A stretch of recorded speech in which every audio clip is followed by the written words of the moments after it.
Valentine's Day, it's coming up on Sunday. Not that you need us to remind you of that, or we shouldn't.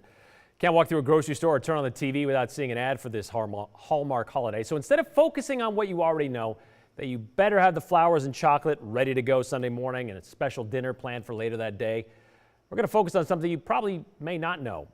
Maybe you know someone hoping to get engaged this weekend. What you probably didn't know is that if that engagement, if it never reached fruition, there's actually a penalty for that. A disturbing and kind of costly tale straight from the Idaho law books.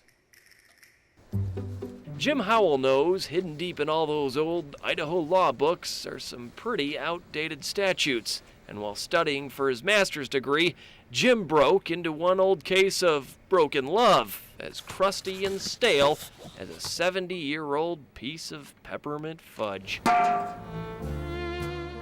Okay, this is the lady right here. Sophia Kralik. And this is the person she sued. Fred P. Shuttleworth, an Idaho Falls farmer back in the 1920s.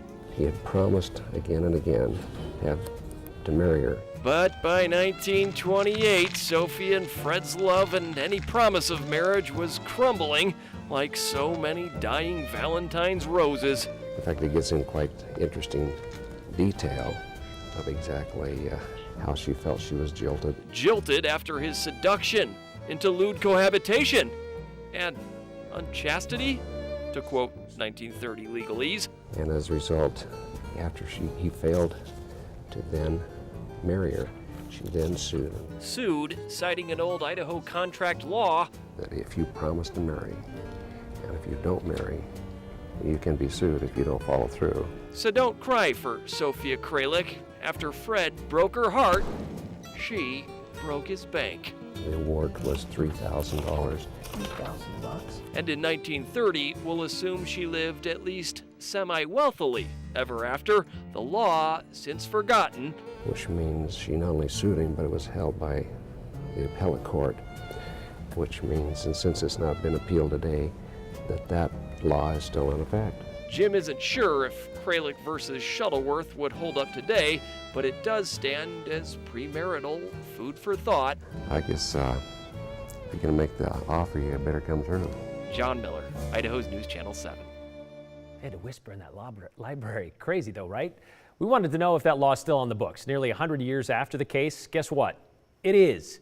It's Idaho Statute 32208, titled Release from Contract for, as you heard him say, Unchastity.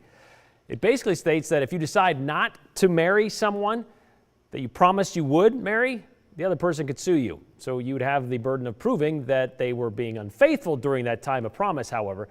That defense will only work, though, if you weren't also being unfaithful.